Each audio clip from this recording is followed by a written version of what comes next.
लोहरदगा जिला परिषद सभागार में दिशा योजना की बैठक चल रही है, जिसकी अध्यक्षता लोकसभा के सांसद सुखदेव भगत कर रहे हैं। मैराथन चल रहे इस बैठक में स्थानीय जनप्रतिनिधि डॉक्टर रामेश्वर राव नहीं है, हालांकि उनकी जगह उनके प्रतिनिधि ऋषि जायसवाल अपनी बातों को रख रहे हैं। वह इस बैठक में लोहरदगा उपायुक्त डॉक्टर वाघमारे प्रसाद कृष्ण, एसपी हरीश जमा, एसडीओ अमित कुमार सहित जिले के आला अधिकारी और अनुश्रवण समिति के जो सदस्य हैं वो शामिल है। इस बैठक में जो पिछली बार बैठक में जिन बातों को रखा गया था उन बातों पर क्रमवार समीक्षा की जा रही है। कितना बातों को आगे क्रियान्वयन हुआ, इस पूरे मुद्दे पर स्थानीय लोकसभा के सांसद सुखदेव भगत गहनता से अधिकारियों से वार्तालाप कर रहे हैं। जो जन विकास योजनाओं की बात है उन पर जल्द से जल्द इम्प्लीमेंट हो, उसका दिशा निर्देश भी दिया जा रहा है।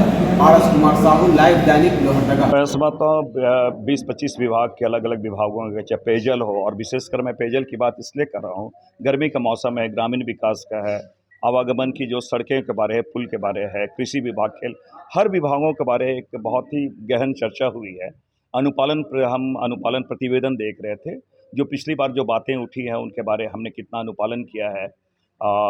एक उद्देश्य यही है कि जो लापरवाही बरती जा रही है, जो लापरवाह हैं अपने कार्यों के प्रति, उन पे कार्रवाई करने की बातें आई हैं, और जो अच्छा कार्य करें उनका मनोबल बढ़ाने की बातें हैं।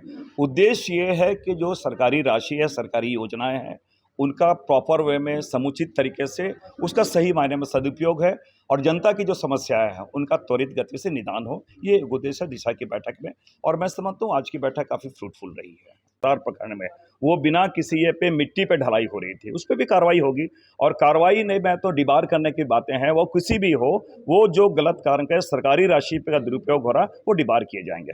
मैंने एक किया है कि कॉर्पोरेशन देने की करेंगे, जैसे ही हम लोग उपलब्ध कराएंगे तो उन लोगों को रिमूव करके हम लोग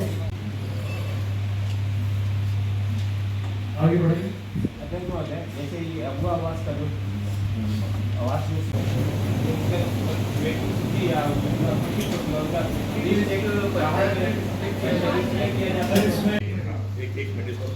डीसी सब कुछ बोल रहे हैं। लैंड सेटलमेंट में सर फ्यूड सेरेमनी में तो वो आ जाएंगे, लेकिन दूसरी जगह से आए हुए लोगों को हमको इस गांव में सेटलमेंट करना, उनको सेटलमेंट भी आवाज कम करा दे यार।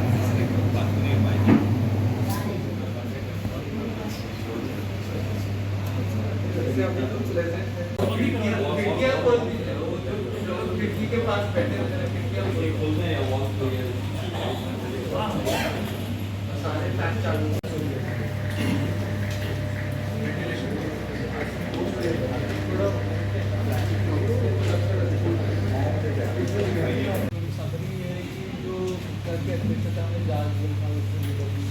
अध्यक्षता में स्कोरिंग गलत स्कोर के लिए उन्होंने जांच करने की अप्लाई किया। सर इन लोगों के लिए 2022 में तृतीय घटक किफायती आवास योजना के तहत सेंसर की योजना है, उसमें से सबसे ज़्यादा समस्या वो 60 ईयर्स से कम नहीं म्यूनसिपल जब भी होता है। और मतलब तुम बता सकते हो वाल्मीकि नगर के जो लोग हैं सारे तो अगर ऐसा कुछ होता है, मेरा ये कहना है कि अगर कल को वहाँ पे उनके लिए कुछ अगर हम कहीं और शिफ्ट कर सके, कुछ कर सके, या उनके मानवीय दृष्टिकोण की फैमिली है, तो अगर वो चलेगा तो बात अलग है, लेकिन है तो अगर लोग सोच सके उस पर देख लीजिएगा। इसलिए मैंने कहा, और कोई बात नहीं है। काफी परिवार 2 पीढ़ी 3 पीढ़ी है, आप लीज पे कुछ करके, मैं नहीं कह रहा हूँ कि उनको सेटल करो लीज के आधार पे, जो भी अब टाइम होगा, अगर अच्छा लगता है कोई प्रोविजन क्या है मुझे नहीं मालूम, लेकिन अगर हम तो नगर विकास से सर हम लोग कर सकते हैं जिस जमीन पे अधिग्रहण हुआ था और उसी जमीन को वो बिल्डिंग बनने थे, आज की डेट में योजना आपस हो गया, लेकिन लैंड तो अधिग्रहण उसी पर्पज से हुआ।